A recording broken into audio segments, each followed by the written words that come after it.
Welcome back. And now, as promised earlier, in the studio, we are with Mr. Chris Rea. The amazing Chris Rea, the man whose voice we love, a man who's written amazing songs, a man who's got a brand new record and CD and DVD. It's a book. It's a band, a book. It's 2 CDs, 2 DVDs, all about a little boy in 1961. Is that you? It was, I'm afraid, yeah. Yeah. And this life of red cars beyond the mountains. And we also got Wolfgang von Trips, who was a very famous... he nearly won the World Championship in 61. Motor racing driver, great motor racing driver. And he was a very rich boy, and he had a 16mm camera in 1958. And he did all his home movies, his holiday movies, and it's motor racing footage that's never been seen before. It's just been in his camera for all them years. When you said the small boy in red car in 1961, looking and dreaming of what was over the mountains, were you dreaming of going to... Did you want to go out and be in the motor racing in Italy if you could? Is that absolutely. I mean, my dad was Italian, so I didn't have a choice, you know. I was never going to become a BRM fan or anything like that.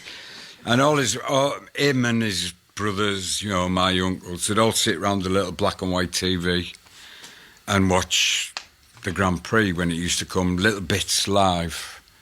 And the actual seminal moment was when, because it was only static cameras, you only knew the Ferraris were coming. You'd watch Sterling Moss and his little Lotus going around and they'd say, the Ferraris are coming, the Ferraris are coming. And it was like, it just hit me like a religion, you know, that these shark-nosed racing cars were coming. They never did catch him, funnily enough. No. And also, it's a bit of a, if I may say so, it's a bit, they're coming. It sort of implies that they're behind whoever it is. Yeah. But, all my uncles were going, oh, no, they're going to catch them, you know. They've got a big, powerful engine. But they never caught Sterling. No. Well, let's play something from the CD first of all. What should we play? Girl in a Sports Car. Was that something that the 8-year-old you in Redcar would have liked to have sort of? Oh, absolutely. You know, I mean, the first line is, when I was a boy, I had a dream. It never came true, and I wanted it to be deliberately sort of 50s schmaltzy, you know, bossa nova cha-cha.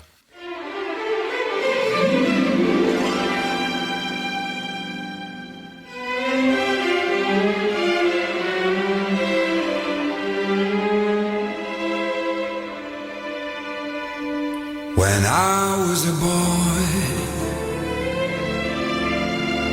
I had a dream. It never came true, but somehow it seems when I drift away and I'm knowing so, there's a certain time and a place I go.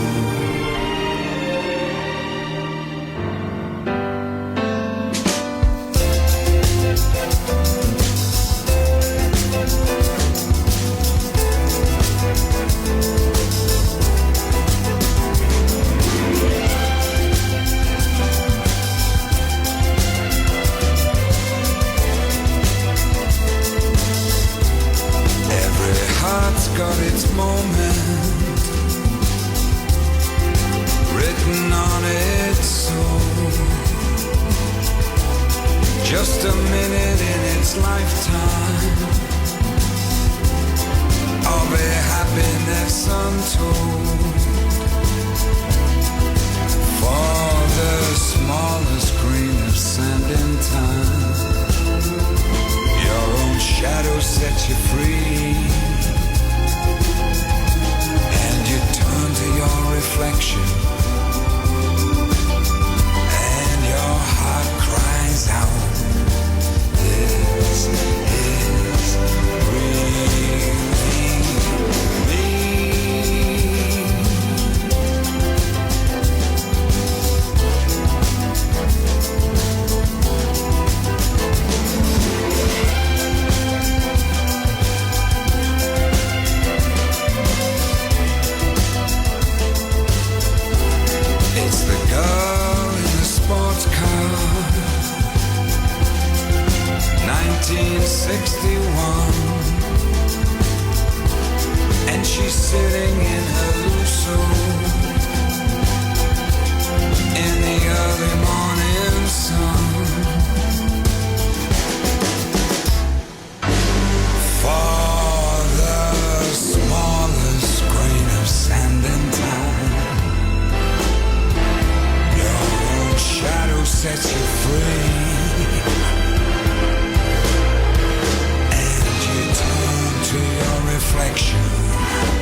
me.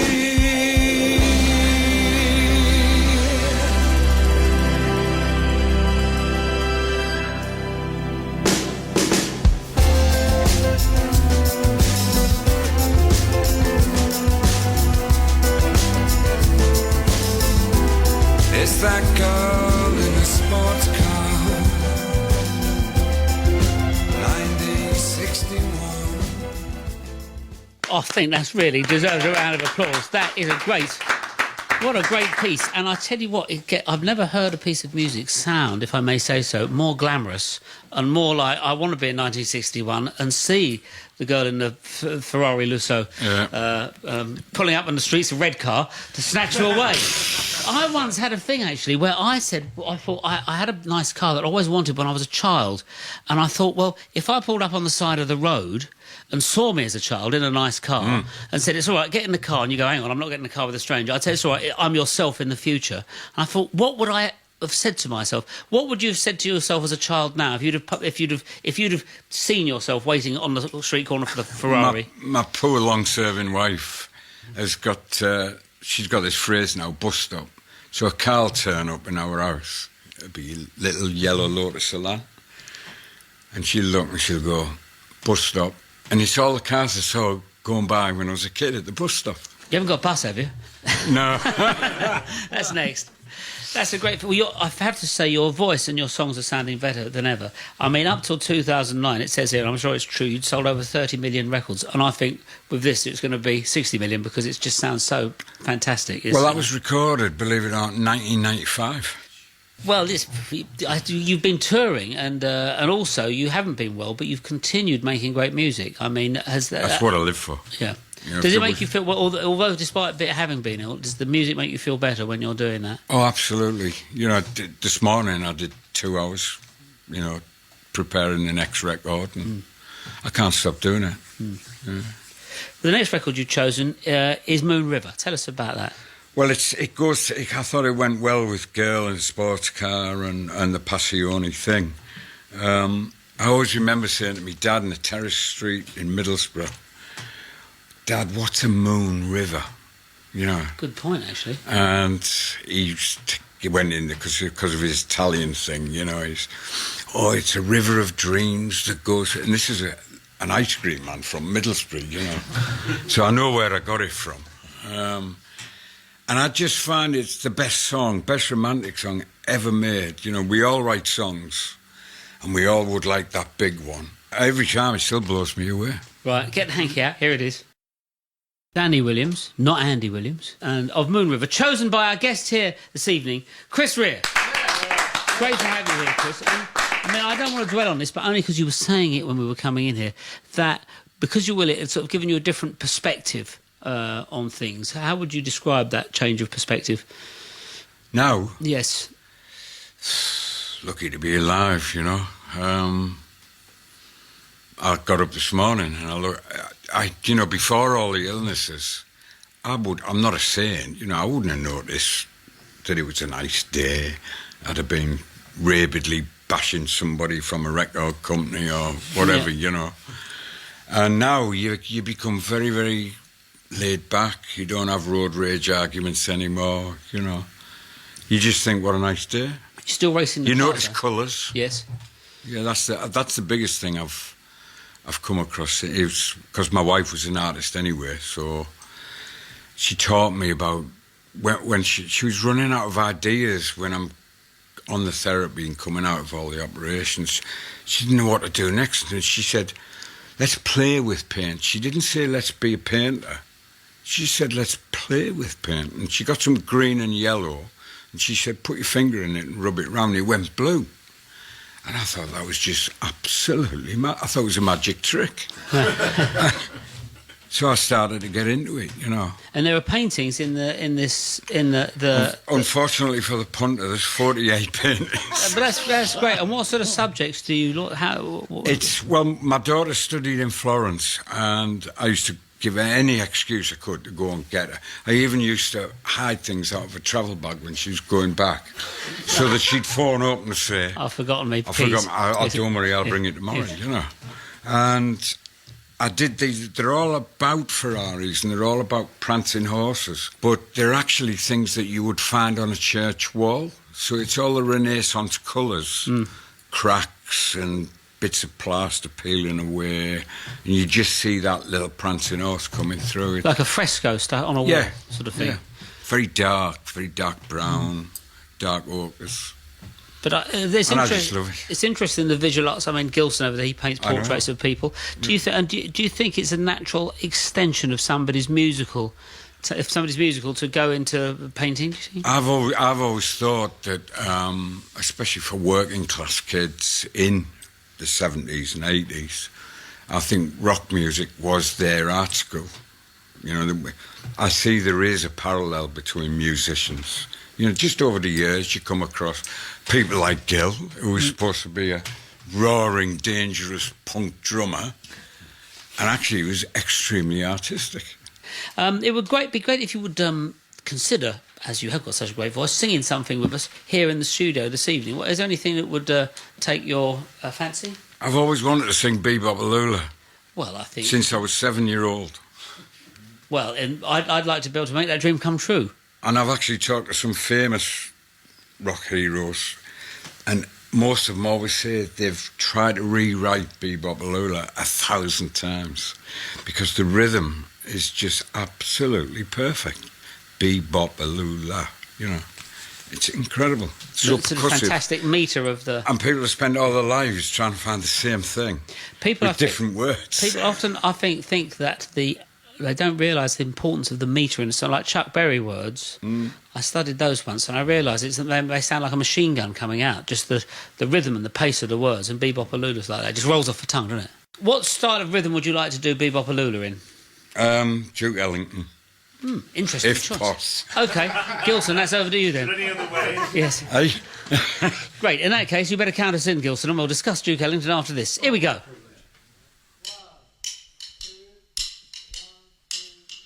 Well, Bebop a Lula, she's my baby. Bebop a Lula, I don't mean maybe. Bebop a Lula, she's my baby. Bebop a Lula, I don't mean maybe. Bebop a Lula, she's my baby now, my baby now. Well, she's a girl in the red blue jeans. She's a queen of all the teens. She's a woman that I know. She's a woman that loves me so. Yeah. Bebop a Lula, she's my baby. Bebop a Lula, I don't mean maybe. Bebop a Lula, she's my baby now, my baby now. Yeah.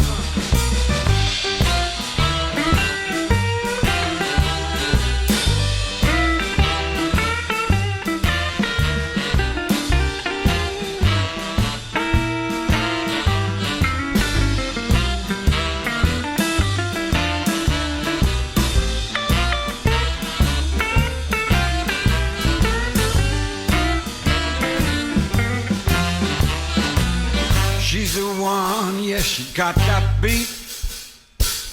She's the one, she got those flying feet. She's the one, she walking round that store. She's the one that made me more and more, yeah. Bebop a Lula, she's my baby. Bebop a Lula, I don't mean maybe. Bebop a Lula, she's my baby now, yeah. Well,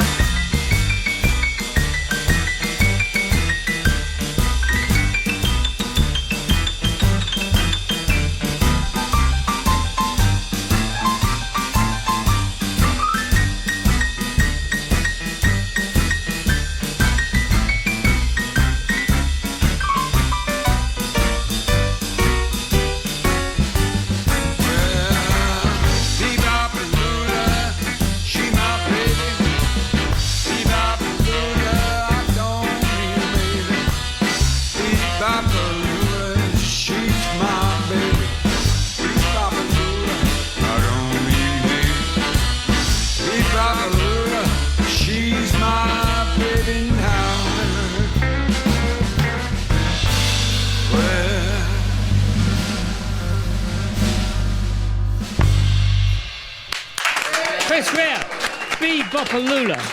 Now, it was sort of Duke Ellington style. I love Duke Ellington. Do you love Duke Ellington? I adore him. Yeah, he's great, isn't he?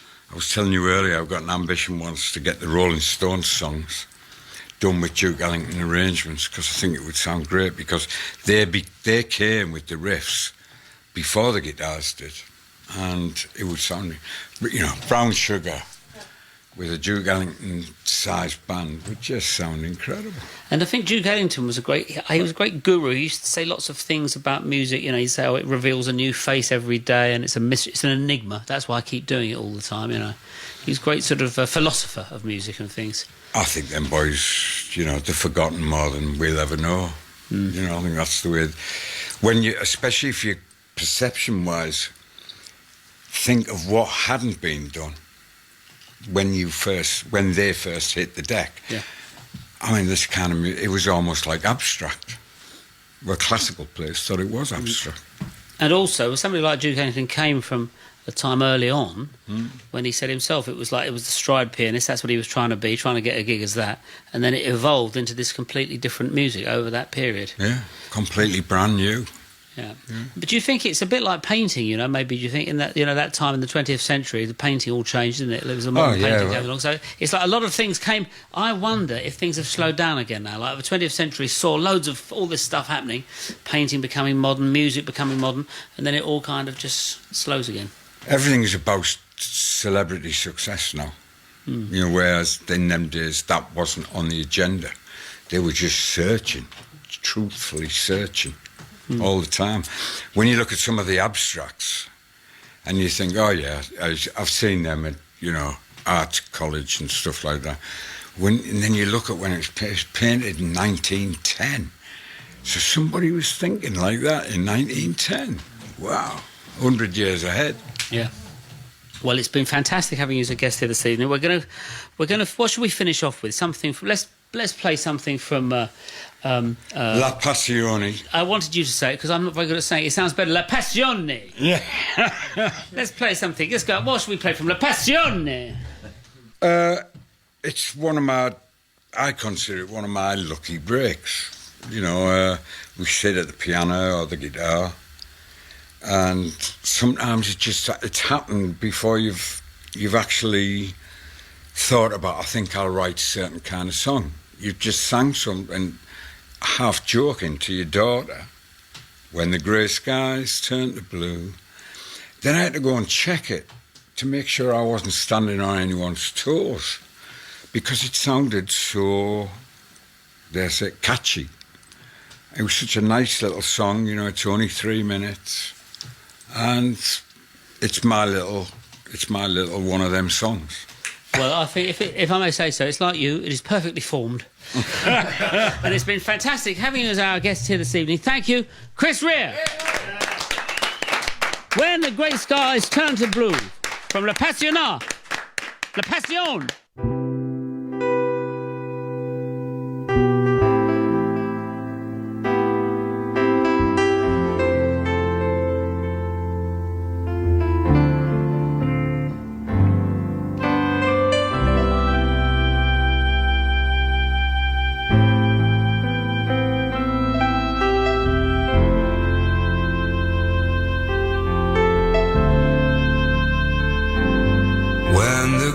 Skies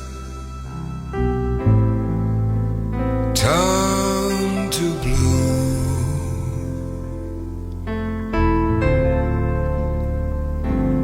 and the dark clouds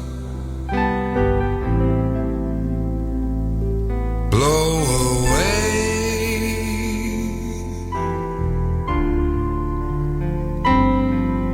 In the morning of a new life, when the sun comes shining through, and the gray skies turn to blue.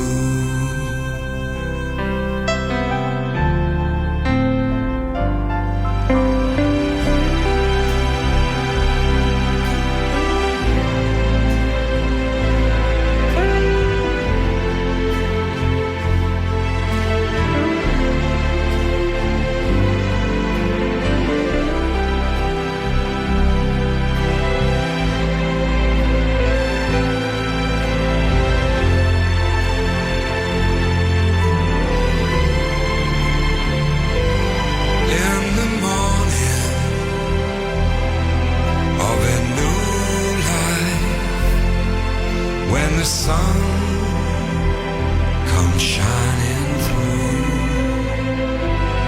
and the gray skies turn to blue.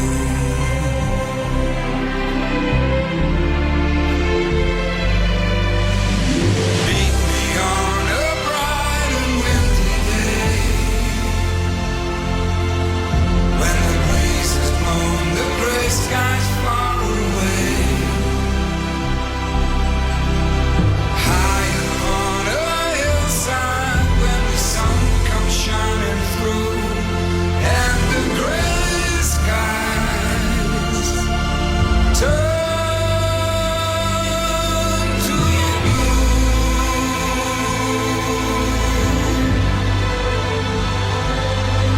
When the gray skies turn to blue.